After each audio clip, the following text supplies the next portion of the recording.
Welcome to Hashtag with Navguzi Chwanuka. This is a place where we help you unravel social constructs, discuss self-development in line with mental health, emotional well-being, and everything in between that directly or indirectly affects us in the millennial world around us. If you're hearing my voice for the first time and are the kind of person who is not scared of being a better version of yourself even if it requires you to contradict who you were 24 hours ago, consider this your virtual home. I'm your host, Navguzi Chwanuka, and I cannot wait to engage with you in the various conversations. This is the 92nd episode of Hashtag with Navguzi Chwanuka, and today's guest is Chishimba Malisawa. Chishimba is a Zambian author, computer scientist, and a proud Christian. She is passionate about making a difference in society, and this is evident in the content she continues to create and distribute. In this episode, Malisawa, among other things, breaks down for us the best way to handle time and expectations when it comes to relationships. If anything resonates with you during our conversation, reach out to us. If anything resonates with you during our conversation, remember to share on social media with the hashtag HTNKInsation. Here's our episode. Chishimba Malisawa. I was a little bit worried about pronouncing Chishimba.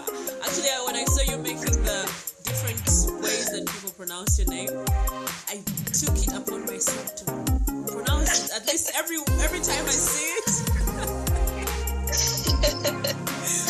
At least to pronounce it better. What are some of the different ways that are ridiculous? Like, where did you get that from?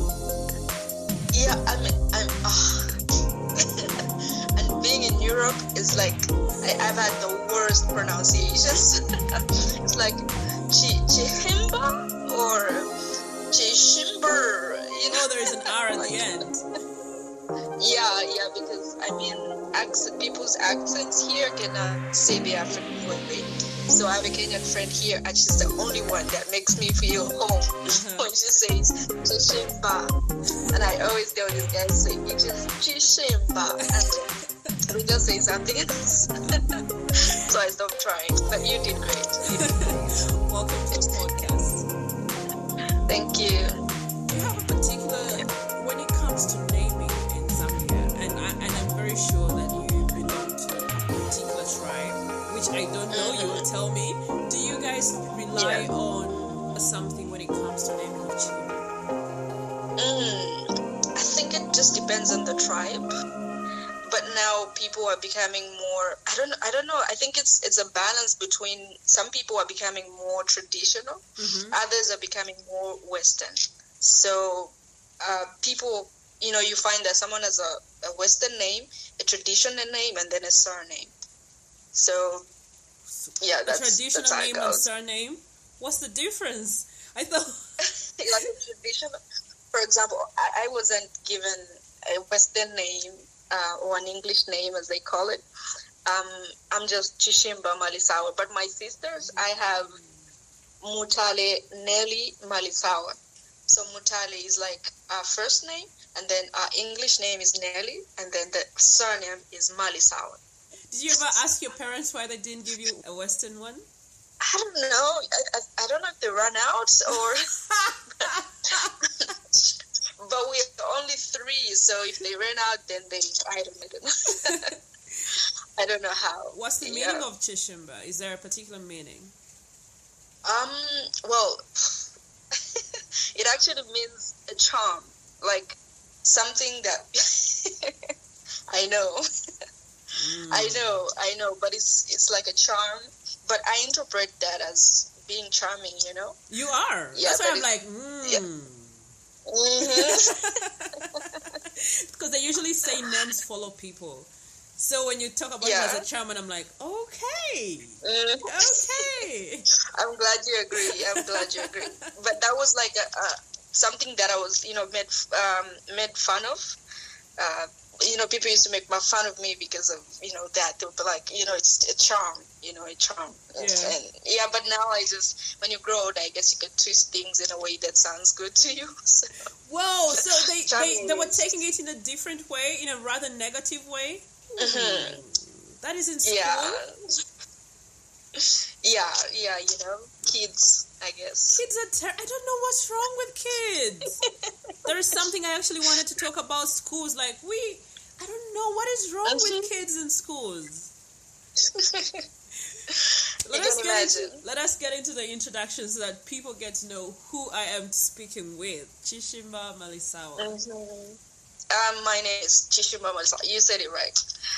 And I'm currently in this court place, Netherlands. I'm here for just a period of 6 months. I'm not here for long. I just came to do some project here with EU, and yeah, it's going on great. I'm an author. I've written 3 books so far, and a computer scientist. Yeah. I'm the tech girl. And I'm a Christian. Obviously, something I'm proud of, and I'm also somebody who's really, really passionate about making a difference in society. I've tried to run away from that. I start working on my page. I'm talking to people. And then I try to run away from it. I just start doing my own things. But then God just, rounds me back and says, hey, come back. So I think it's something now I want to take on full time. Yeah. And I think it's going so good so far. So right. Yeah, that's my intro. Exactly. You talked about being an author, and I also read this in a writing that had been shared on social media.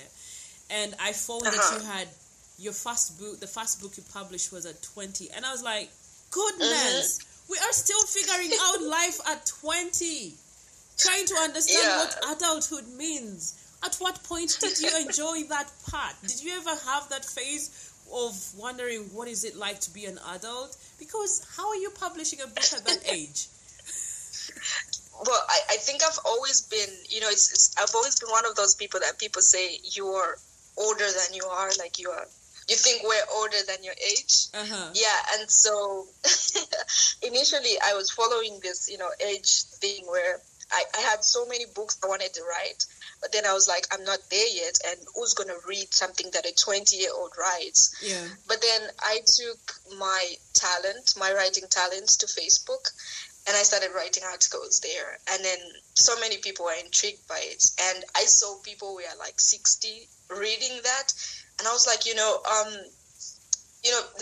there's knowledge, or there's a gift that's upon your heart, and if it's just within you, even if you're an essay at 50, at 14, it will still come out, so I decided to just, write a book, and, ironically, the book that I wrote was about starting wherever you are. It doesn't matter how old you are, it's called Hence the Future, and I was saying, it was inspired by a certain incident that happened where a certain lady died when she was in her 4th year, and a lot of people were saying she was just about to start living her future, and then she died. And then I started thinking, I was like, but what if she was already in her future and she didn't know, because she was waiting for that. We wait for that point in our lives where we're like, this is my future now, it starts.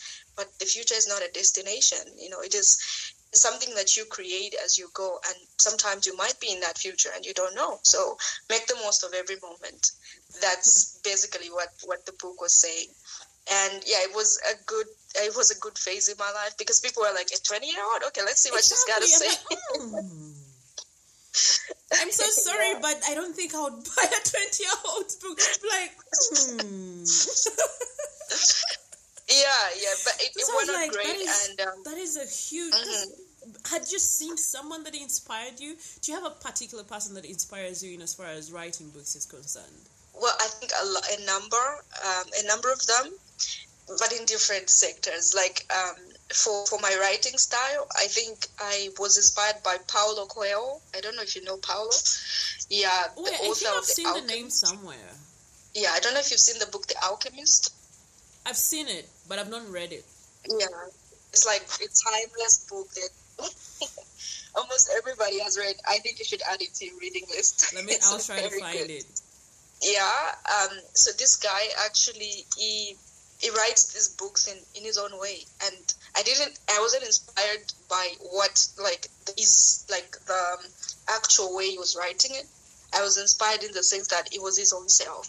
It doesn't matter, because there are so many standards in life, a book should be this way, a book should be that way, but he just writes it down, because mostly in my books there are stories inside. Like I start with the chapter and then I write these stories, because I understand that some people learn through, stories and trying to follow that, and so I put that in my book. And then the rest of the chapters are inspirational, because I just want to incorporate both, and I realize that I do narrate well as well. So yeah, I just learned to be original from Paulo Coelho.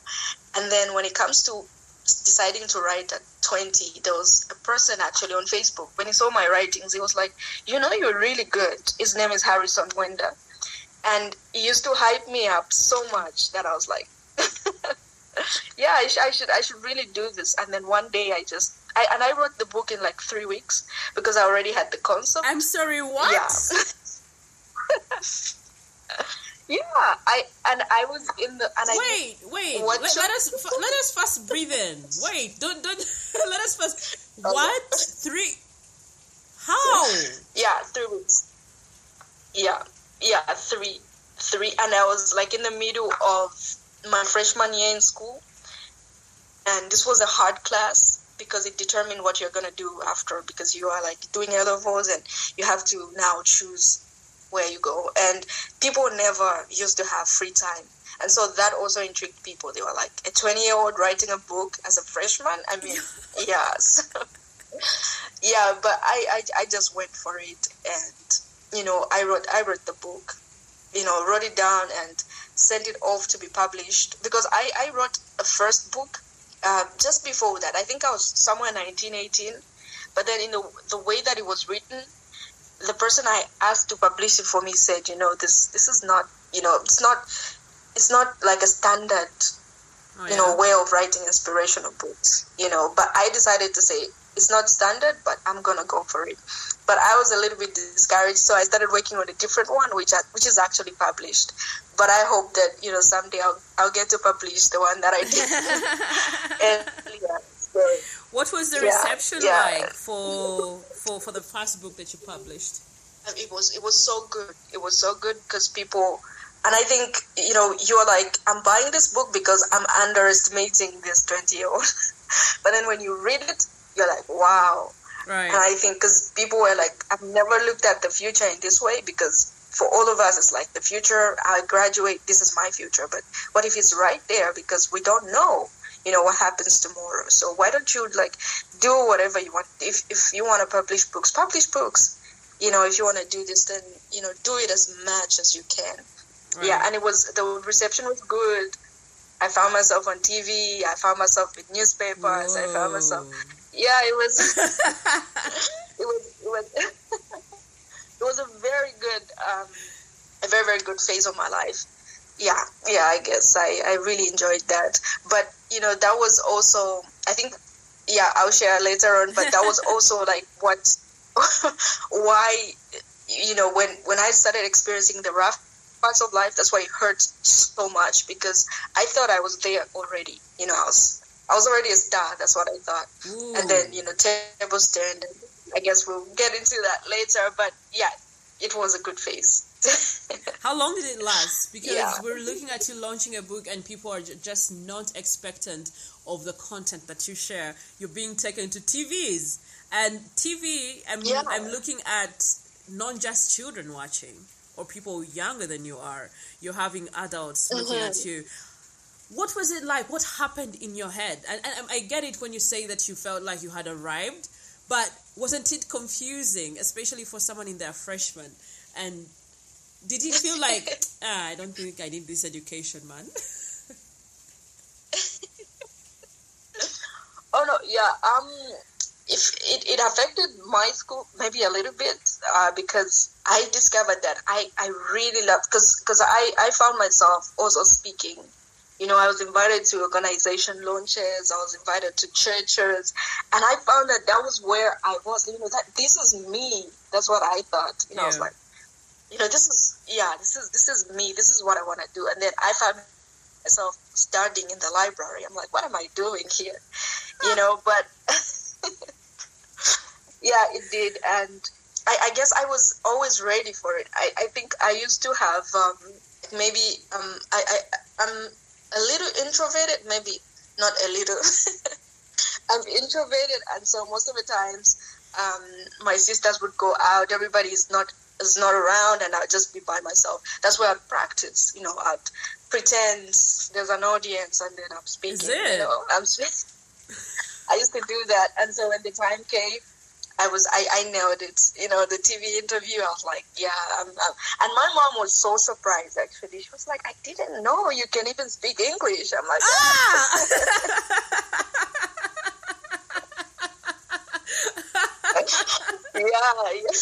All the comments the parents make. Oh my god. And then I remember also one funny thing that happened, like I was on TV because I was like on there was like national TV or like the Zambian national TV, and that's where I was. There's something called Kwacha Good Morning Zambia, and then we decided to record, but we couldn't because Mom was just like, "Oh my child on TV." I was like, "Oh God."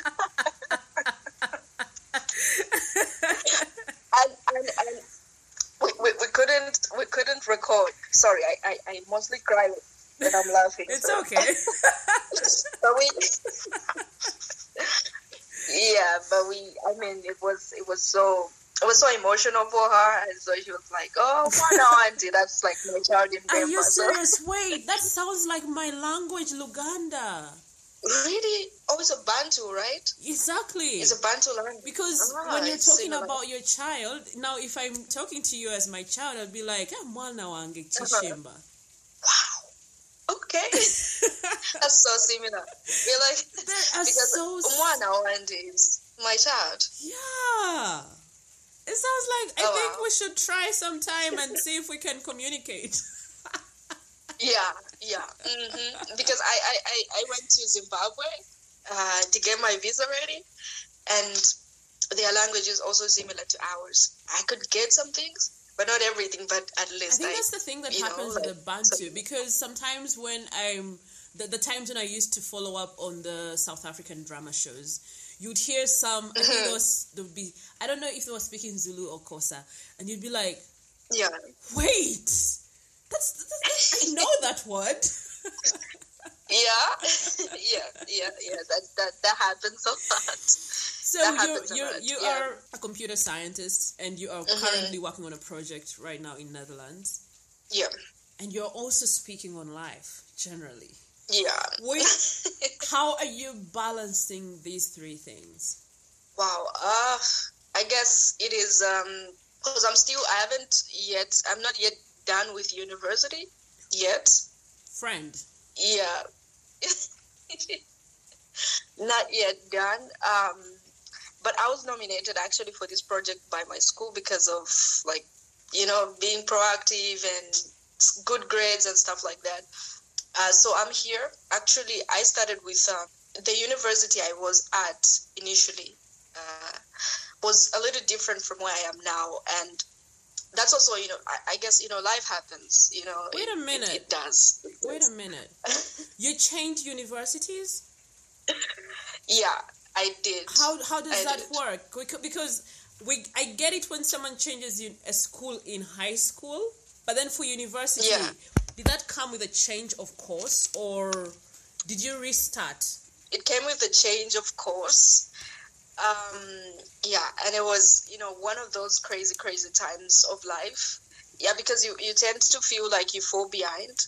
And I was at a different university, and I was feeling like I'm not supposed to be here. Just all of those, like, my mental health was not, in the place it needed to be. And I just felt like I don't need to be here, and I need to be somewhere different, but it took time. And I experienced, I was this kid who was like so smart back in school, like breaking records in my district, mathematics, physics, whatever. And then I found myself in university, and I was failing to attend the same grades that I would attend. And so I used to pass, yes, but by a long shot. Like, it was like, so not so good really. And I used to find myself in that place. I'm like, am I really supposed to be here? And I was just not happy, and I decided to change. And my mom was not okay with that. Nobody was, actually. They were like, I mean, you're already going ahead in this, why can't you just finish? But then in my mind, I was just like, I'm not happy here. And a lot of people don't really understand that. They are like, you have this 100% sponsorship, the government is sponsoring you, why don't you just finish? And I'm like, I'm at a place where I'm not happy. And there is nothing so prestigious in an African home when a child is being sponsored by the government. Exactly. And so, I had to do that. And I felt a little bit alone when I was making that decision, because not everybody was on board. But, as time went by, they understood why I had to make the decision. That was really a rough patch of my life. But once I moved to my new university, that's when everything came back to normal. Like, awards started pulling in, opportunities started pulling in, and I'm now blossoming in the way that I'm supposed to. But I needed to leave the place where I was to be where I am now. So when it comes to balance, I mean, it's easy. It's very easy, because I mean, what I'm doing is I talk to people. Like, someone comes with a problem, I'm able to tackle it. And some of them, if I can help to some degree, I help them for an extended period of time. I'm posting this on Facebook. I'm writing this on Facebook, and I do balance really well, I feel, because it's something I'm passionate about. And here, it's also something I'm passionate, I'm pursuing passion both ways, because technology, I'm doing something with autonomous driving, driverless vehicles. That's Is that the project you're working on? Yeah, that's the project I'm working on research? With some of the team. Research into how it can penetrate the market, and mostly in Japan, because Japan is the hub of vehicle manufacturing because of Honda and Mitsubishi and all that. Trying to dive into that, and it's something that really interests me. How can we incorporate that in Japan? How can we incorporate it in Africa and everything? So it's really cool, and so I'm doing the things I love. And I also, learned organizing myself. It's a very good skill, and I think I'm going to write this in my next book. It's a what very does good organizing oneself just look being like? Organized. I mean, knowing when to do what, because it's very easy to, I think everybody needs that skill, even if you don't work. I think it's just good to have certain kind of order in life, and it's something that people do here a lot. People here have order, and it's so amazing to see. Everything is organized in a way, and it's very easy to navigate things around here. And so, I think my next book will be probably centered around being an organized person. And so, And definitely, I'm trying to work on that. If you're talking about organization and defining it as knowing when to do what, and having you made that hard decision to walk away from the first university, I'm like, hey, in most homes, everyone, in families, people would be talking, hey, what happened? She was thriving. She's now turning into a failure. Oh my God. It's a mess. I don't know how you managed to handle all that noise and you stayed firm. I didn't initially. Because I also didn't understand what was happening. All I knew was that, I don't need to be here. I need to be in a different place. And I could feel it within myself. And I think this is why people drive themselves to, people think you're happy, but you're really not, because people define happiness differently from what you experience yourself. Yeah. So I was like, I'm not happy here. 100% sponsorship or whatever, but I am not really happy. And like I said, I was coming from a place where I was the best student in my class and everything. And so people, that's why that people really hurt on you, And then they started spreading it to say, she couldn't make it, she failed. We know she failed. That's why she left. We know she did that. And, it's the book. And actually, that's what, was because my mom was like, I think it's the books that you're writing that's doing this. And I'm like, but the books are the things that are making me happy. Right. And it was it was a really difficult phase, because people were like, maybe you have divided your attention too much. I knew what was at stake, because I knew I was studying. I knew I was doing all that I could do. I knew I was not a bad person in university. I was just doing everything right. But there was just that I wasn't just happy, and I've noticed that, it happens with so many people, especially school, because people are just like, I'm sponsored by the government. Because what happens mostly in these universities is like, even if you're studying what you don't love, as long as the government is sponsoring you, you just have to power through. We have that. And that affects us. We have that. That you find someone pursuing education, a bachelor's. I think it's called a bachelor's in education, and those are the people that become teachers, and they don't want to do these things, but because the government offered them that, they just take it. We have exactly, and that does affect, because I started now talking to students, who are there, and whenever I'd get an opportunity, because I used to, interact with people, and they would tell me to say, I didn't come to do this here. Like, somebody has political ambitions, but he's doing biology. I'm like, okay, it doesn't make a lot of sense. And what happens sometimes is, a friend of mine was telling me that the sister couldn't make it in a certain field. Like, she was pursuing business, but then, because the government put out the scholarship because she didn't do well, they would now want to take her to do nursing. You just she was doing business administration, and then she's now being taken to do nursing. Like that, how does that even make sense? Yeah, so I think it's it's really crazy, and a lot of people are just stuck there because it's a degree. I'm just gonna pursue this, and that affects us mentally. So that is why the people that I mentor, like youngsters trying to go in university, I tell them, just do something you love, or at least something closer to what you love. Yeah.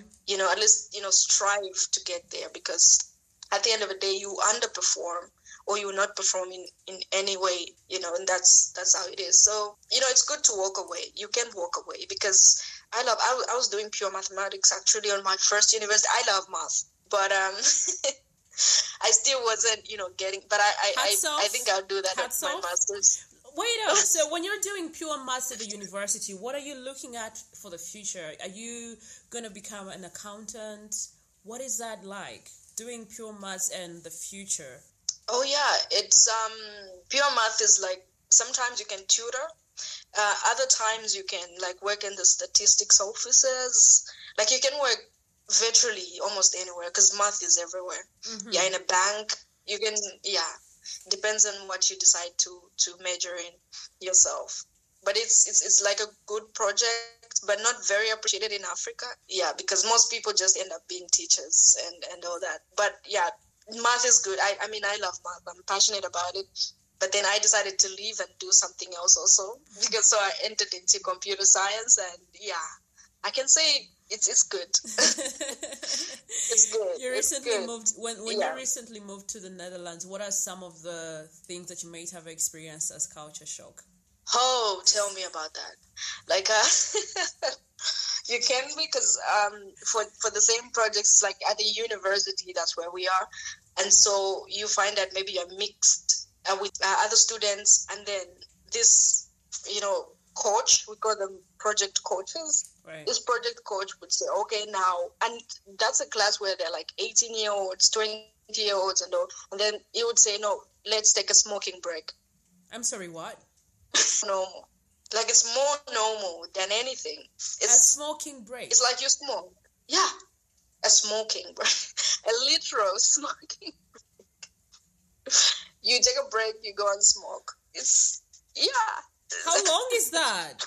I mean, maybe 15 minutes, and you're smoking, you are interacting. And at the outside of the university, there are always students smoking. Yeah, right there. And for Chishimba, who doesn't smoke, what do you do in that time? Just confused. You're looking at people like, are you guys serious? Yeah, I'm like, yeah. And if you find somebody who's not going to smoke, you're like, oh, thank God you don't smoke. It's like, no, I am actually an occasional smoker, but I do smoke. I'm like, oh, okay. But I have one friend in particular who doesn't, and at least we interact during smoking breaks.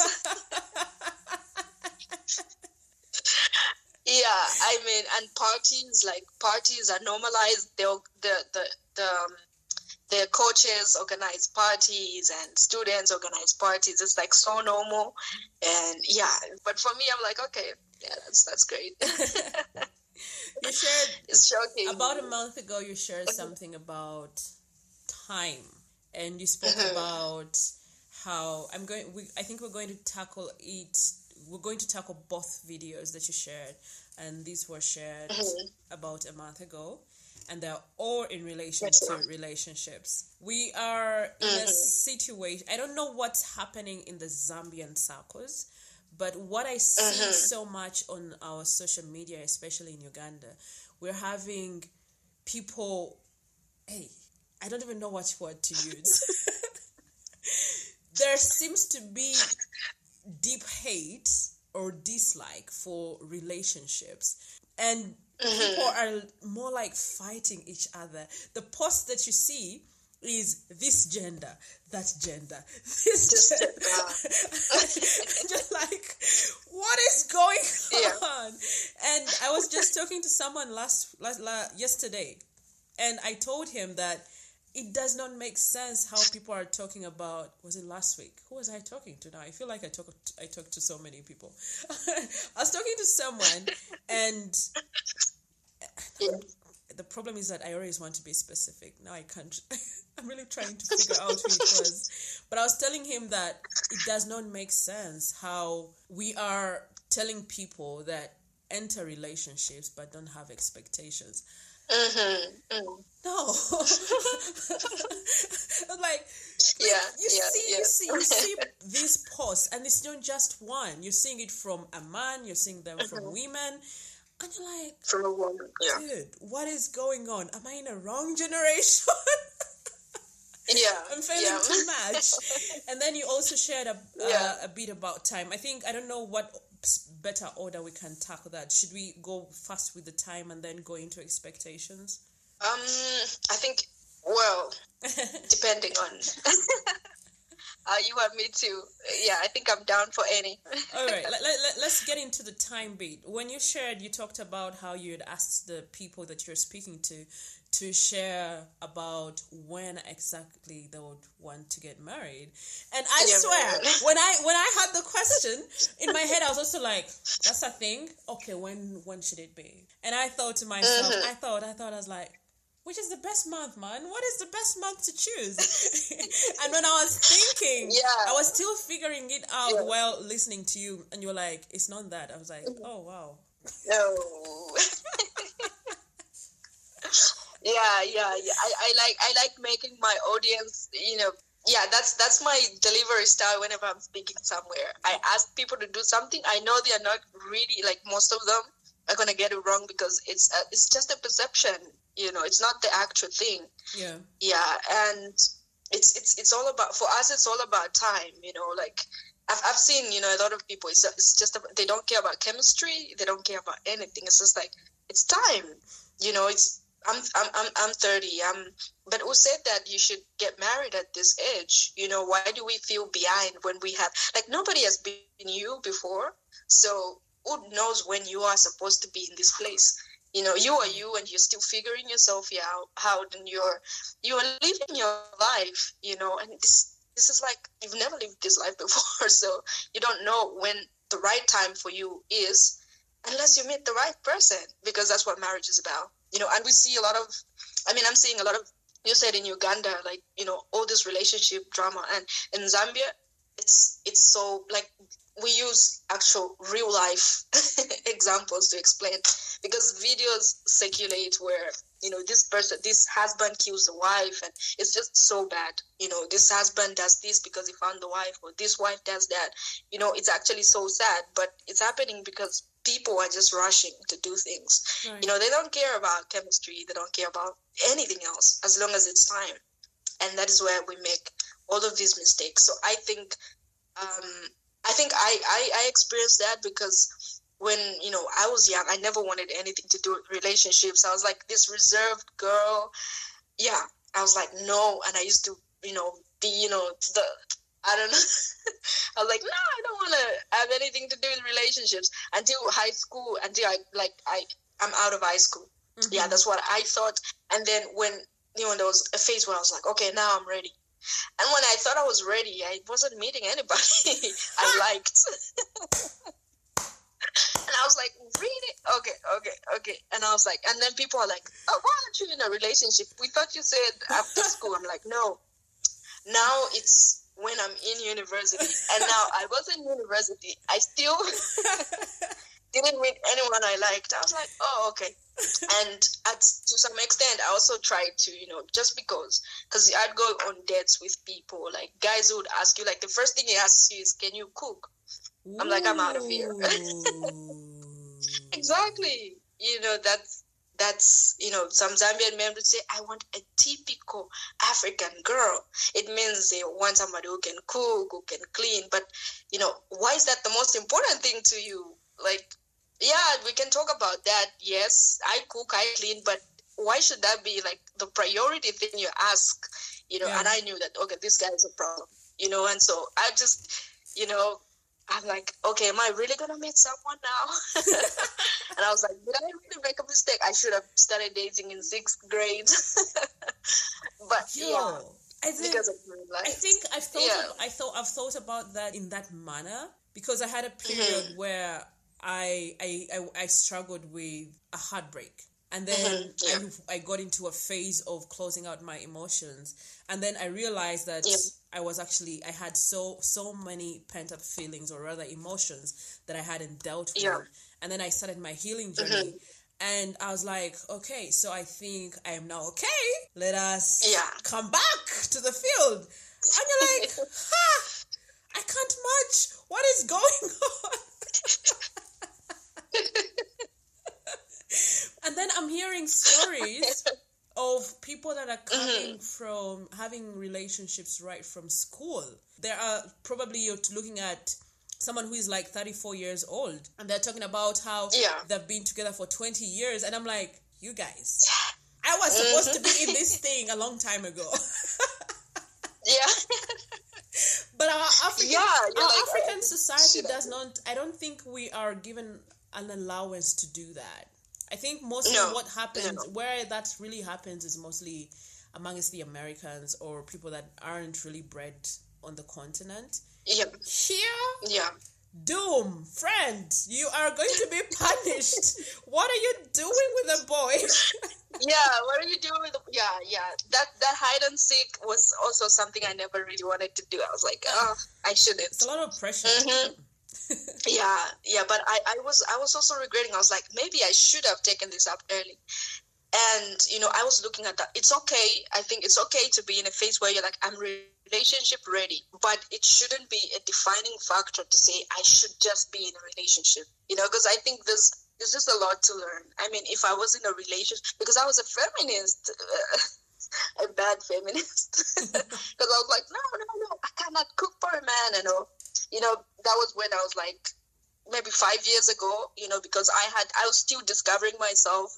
I was still trying to know which voices to listen to. Yeah. I was still trying to, figure out what is this kind of marriage. I don't know if you read my book, The You Power. No, I haven't. It's a book for ladies. I haven't had access to the books. Yeah, I think I will share The You Power with you, because it was actually inspired by like the phases I had to go, because it's a book for ladies. And it's The You Power, Designing the Lady You Want to Become. That's the title. And it's these phases that I went through until I realized that, we say we want women to be free, but when you say feminism, you're still putting them in the box to say, be this, be that. And it's always like that for women. So why can't you just design the woman you want to be? If you want to have a degree and cook for your husband, then that's your thing, If you want to have a degree and not cook for him, that's yours. Right. All that matters is that you sort yourself out. And most importantly, who is the kind of man you marry? Is he supportive of you? And that's one of the keys, It's a disservice actually to get married to a particular person who you don't match just because, it's time, So I talk about, all of those aspects of life, because I realize that we always try to put women in a box. Like I said, feminism is a box, another box, and another box. So just be who you have to be. Right. And that came from a place where I was still discovering. And I still, tell my current boyfriend that, if I met you like maybe 5 years ago, this wouldn't have worked because I was still having these perceptions of life to say, okay, this and this and this. Because when the relationship is so good, you're like, why didn't I meet you earlier? But you wouldn't have liked me. I mean, you think about how toxic you were, and you're like, this wasn't going to work. Yeah.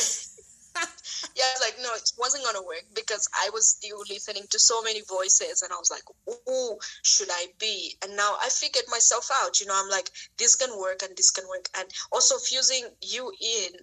And now I see, that, this and this is who we have to be. And this is, all that learning. And still when you meet someone, you still have a lot of learning to do, but sometimes we're in this phase where we're like for me, because of who I was, a mentor and everything, I was like, I know relationships, I know them. But, experience also like adds on to that and you learn new things. And yeah, I've learned a lot of things that I didn't know.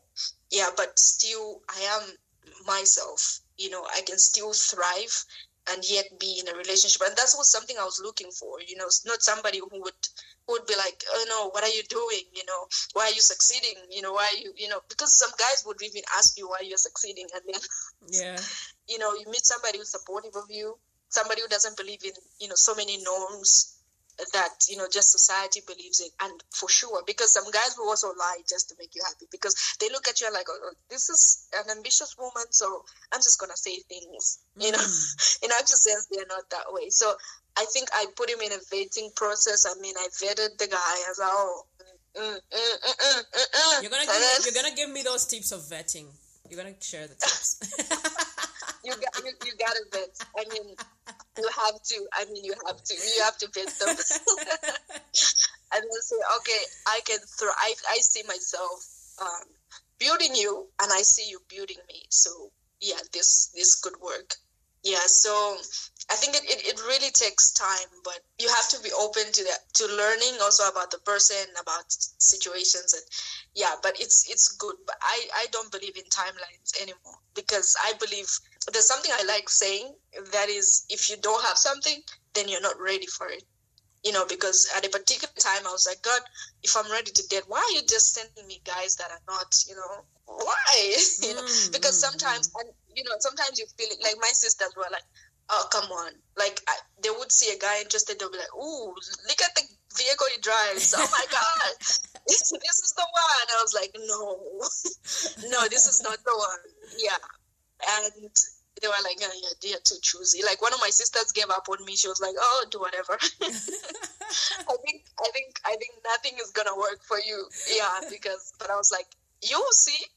Right. I think there will be, this person. Yeah, but that's just how it is. Timelines will frustrate you. When we get to talk about the expectations and the lack of communication thereof. Yeah. You elaborated that so well, and how we imagine that the people that we are in relationships with are omnipotent. They are omnipresent. Like they're psychic. Like exactly. Yeah. Like we're just expect them to be everywhere around us and fathom all these things going on in our heads. Can you tackle on that? Yeah. I mean, like I said, I talked about learning, and I think also something probably that inspired my book was I realized that, there's this code. I don't know if it's a girl code or something. I don't know. But it's like, as a girl, you just like, I think it knows what is going on. They teach you not to communicate yourself, not to, like, a girl is reserved. But I think it also comes from the African setting.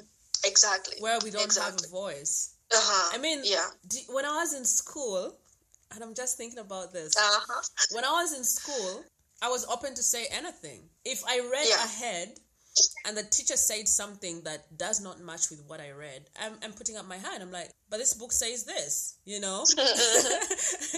then I go back and forth arguing, and this usually happened in history, and I think that's how I realized that I actually love stories. And then one time, this kid, I don't know what break it was, lunch or that midday break, and she was like, where do you get the audacity to argue with a teacher? Yeah. I think you are you are a spy. You know, when you have students in schools that Yeah.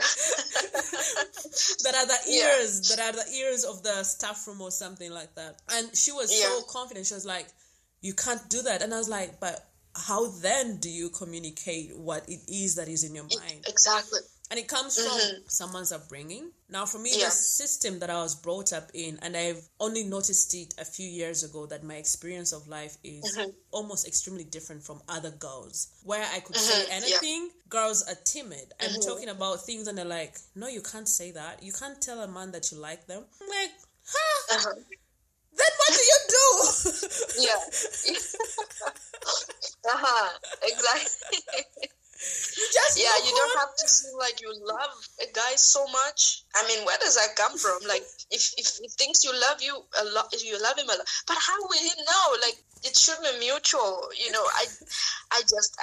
But I was like that too, you know, because, you know, going in the relationship, I was like, girls say these things, you know, and of course some of the things you overcome, but some of the things you're human at. You just pick them up as you go. And I realized that, and actually he is the one who actually told me those things, you know, because I was going in and I was upset and he didn't know. And then he calls me on the phone and he's so excited. He's like, hey, babe. I'm like, hello? And he's like, what happened? You know, did I do something? What happened? And then I was like, I was upset with you. And he's like, what do you mean by that? What did I do? I was like, didn't you see that before I hung up, I was like, my voice was low and I was like, okay. I was like, but how do I?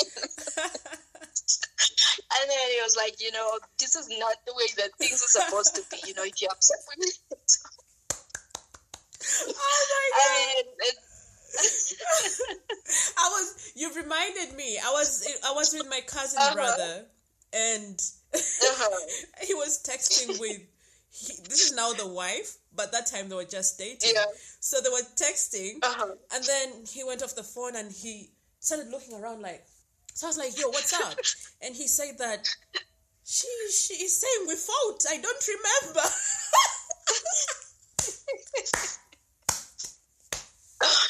Oh, are we dramatic? I mean... And he was trying to look like he was trying to remember. He checked the older text and he couldn't find it. I was like, saying we fought. Yeah. And I'm coming like nothing happened.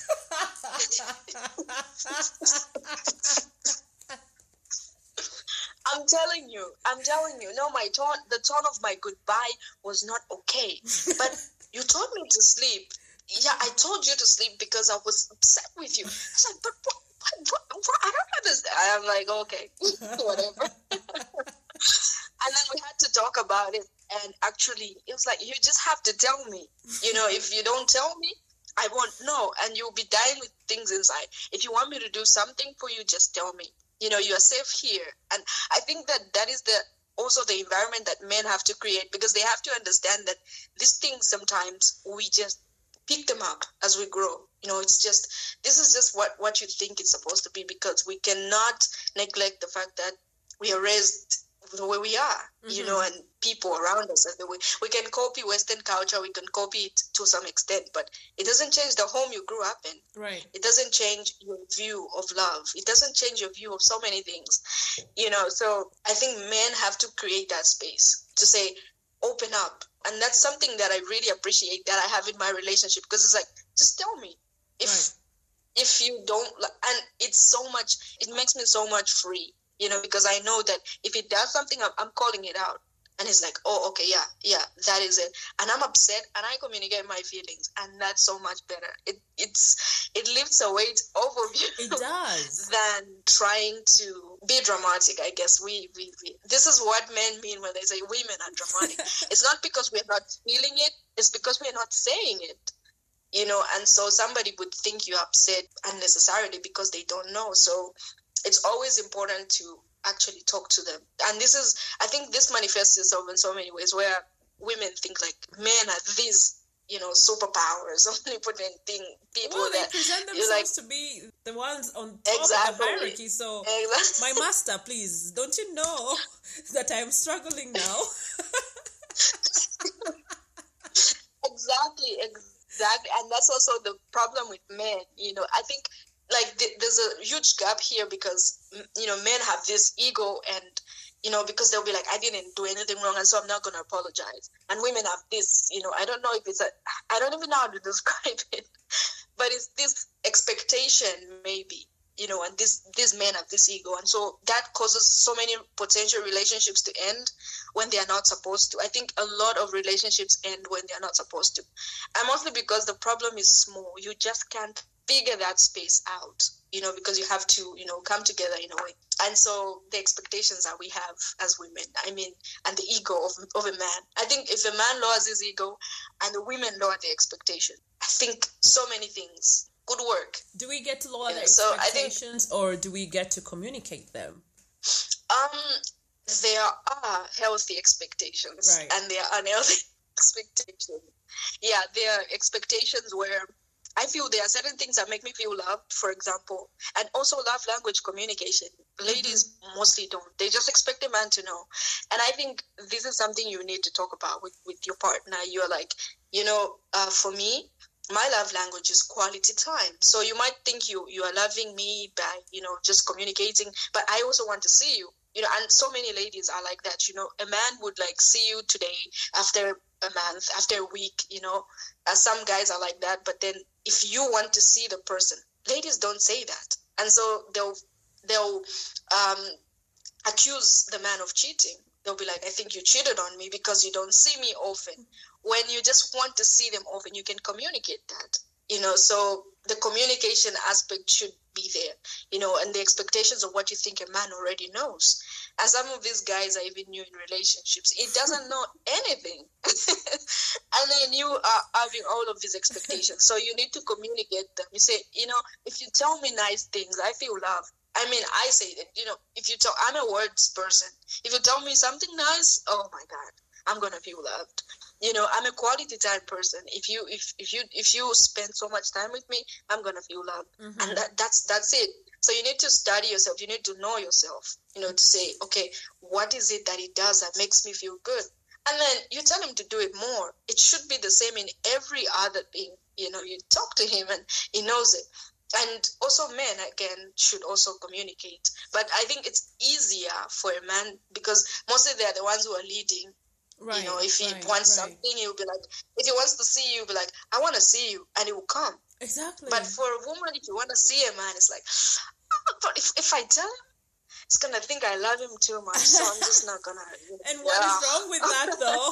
What is wrong with that when you're in a relationship with someone? Exactly. So just communicating, actually, crazy expectations where you want someone to do like crazy things for you that are unrealistic. You also need to vet yourself and say, okay, these are unrealistic and these are okay.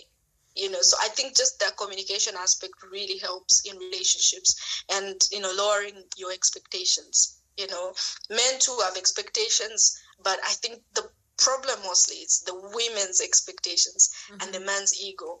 It's like, I don't want to do this. I don't want to apologize. I don't want to, so I think that balance really helps. And I think good relationships exist. There's something that I learned actually from the man.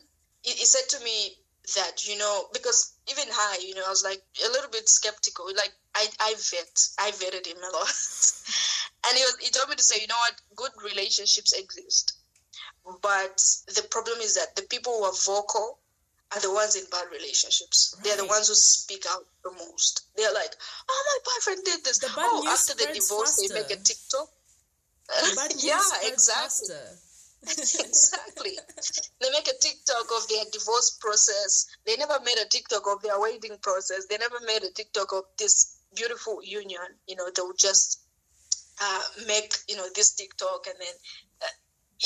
that's what's common, but good relationships do exist. And if you're really looking for it, then you are going to find it and learn from those people that are having good relationships.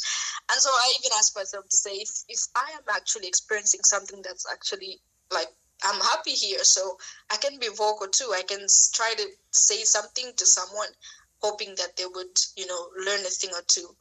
Yeah, but I think relationships are dynamic, but there are certain things that we can really learn and make right.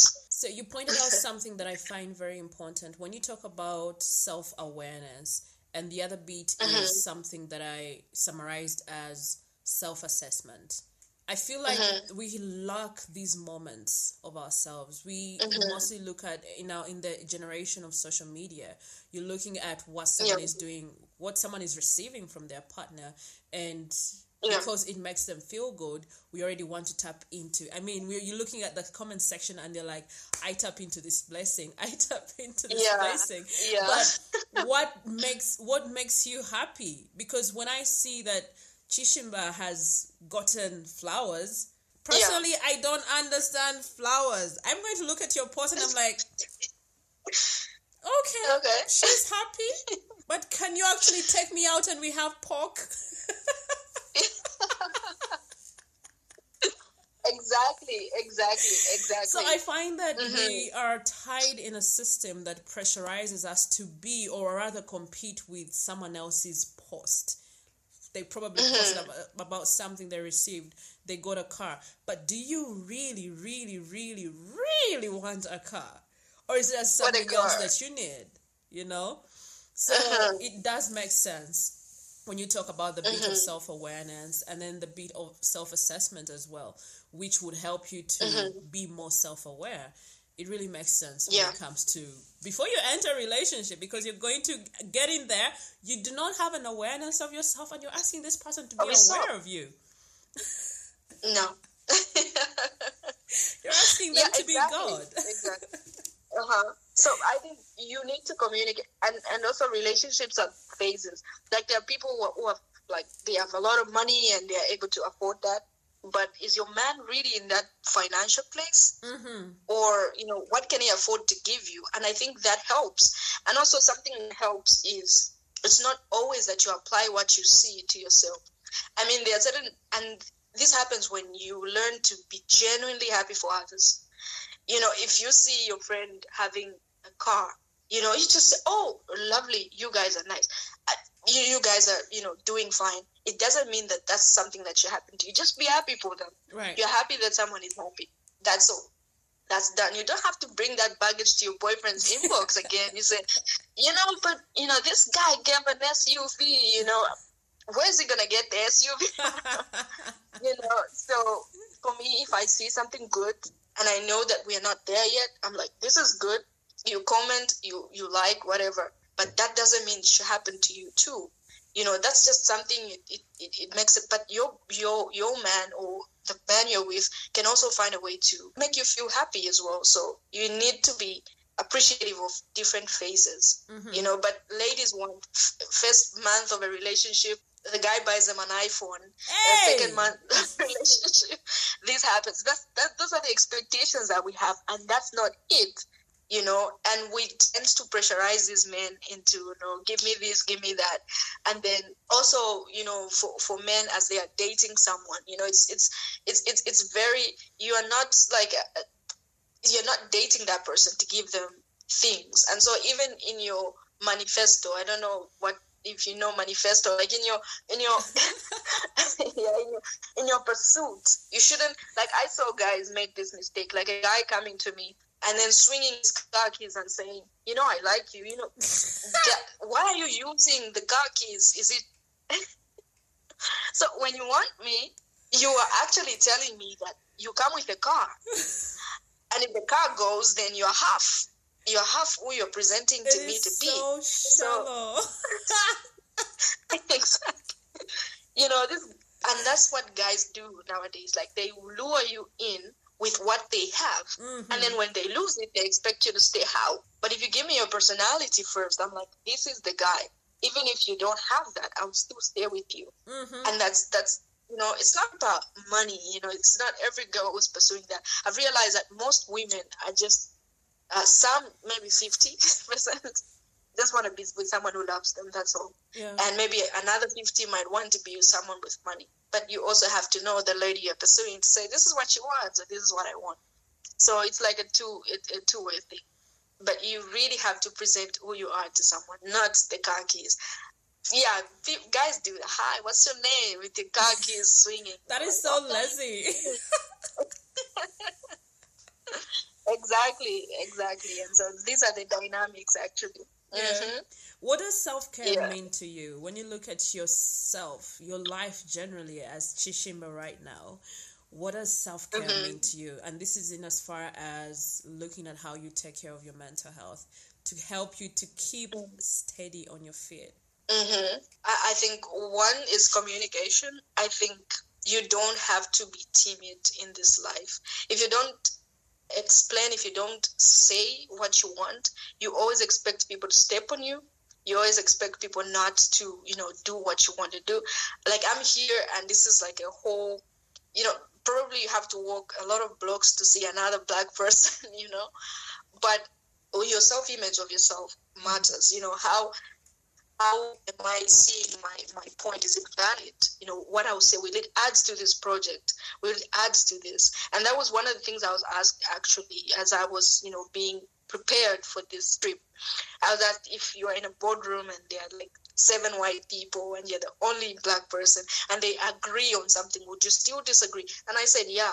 And I still find myself in that place. Like, other people are like, yeah. I'm like, no, that's not going to happen. No, I think this. And I explained myself, and I'm like, oh, actually, that is a point. And so if you are always there and expecting people, actually, I even made a video in the morning about something like this. I'm going to post it.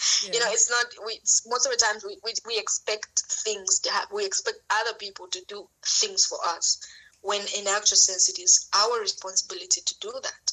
And so this is something that you need to get off of your chest. You need to communicate, and communicate effectively. Speaking is not just, speaking is speaking, but communication means somebody's actually getting what you're saying. Mm-hmm. So you need to learn, I communicate my mind, I communicate myself, and I don't leave anything to chance. I'm not like, maybe it's going to happen. Whatever I feel I have the power to control, I control. I make sure that I put my input, and number 2, of course, not in order, but prayer as well. I mean, God is,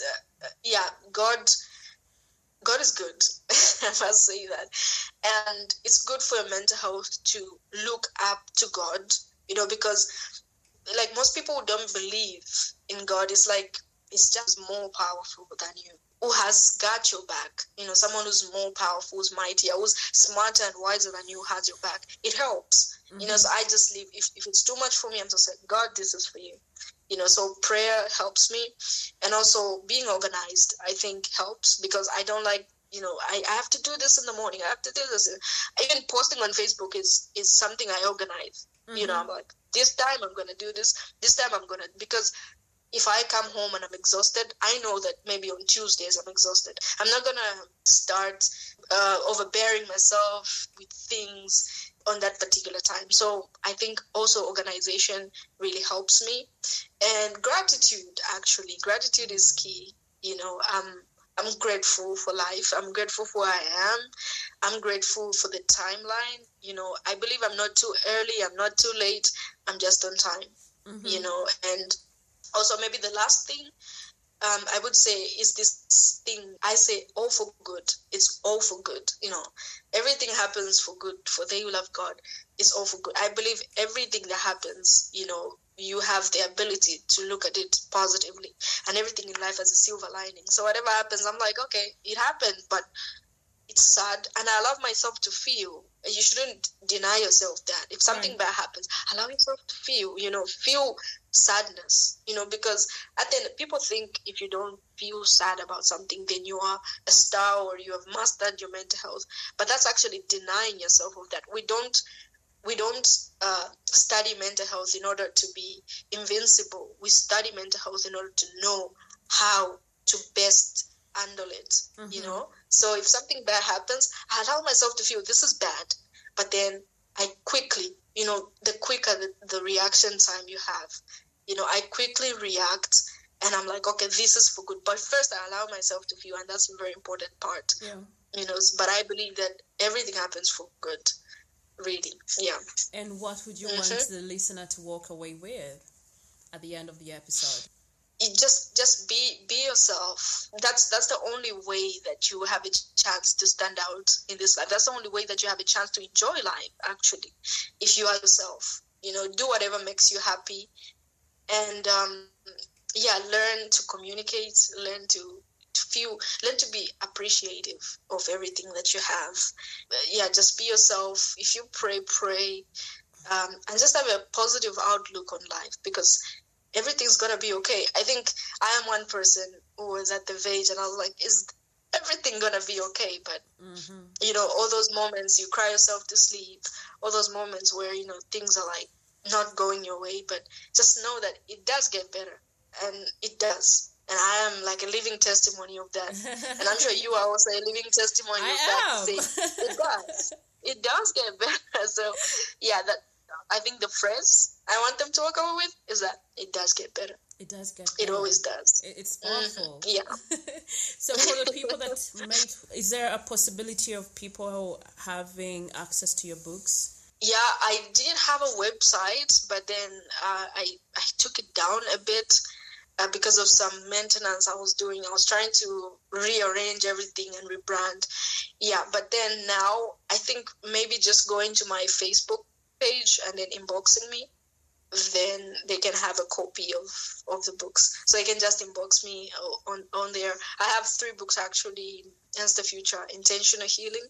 Intentional Healing was written after I had some rough patches of life, and then it's all about healing, and it's all about the intention. When we say time is a healer, time is a platform. It's not a healer. It's like saying time will make you rich. It's true, but it depends on what you do in that time. That's what will make you rich. Same with healing. Time can heal you, but it matters what you do in that time in order to heal. Right. So the intention applied to the healing. That's what I talk about in my second book. And then my third one is The You Power, a book for ladies. And so they can just inbox me on Facebook. The hard copies are all done. I mean, I sold all of them.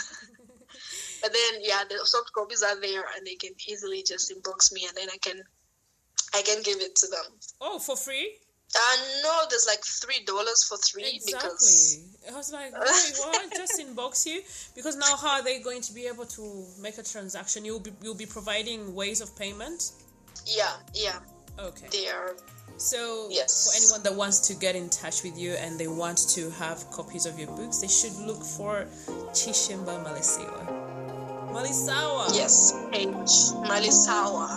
Oh my God. Chishimba Malisawa. How do I get it wrong at the end? Yeah. Thank you so much for your time, Chishimba. Thank you. I've really had a good time. I mean, I feel refreshed actually, which doesn't happen sometimes after an interview. You're exhausted, but I feel refreshed. I'm like so happy. All right. Do have a good day. Sure, you too. Thank you so much for having me. My takeaway from this episode is that much as it gets better with time, what makes it better is actually the work that you do while you wait. So if you're in the process of healing and you're waiting for that time, it matters if your healing journey is intentional. Thank you so much for tuning into another episode of Hashtag with Namguzi Chwanuka. If you loved what you heard, make sure you subscribe to Hashtag with Namguzi Chwanuka in your podcast platform of choice and share it with your friends, loved ones, and everyone that you believe is affected by the millennial world around us. Also, feel free to share your insights about what connected with you on social media and be sure to tag us. We are at Hashtag with Namguzi Chwanuka on Facebook and Instagram, and on Twitter our handle is at HTNK Podcast. You can also use the hashtag HTNK in station. Catch you next week. Ciao.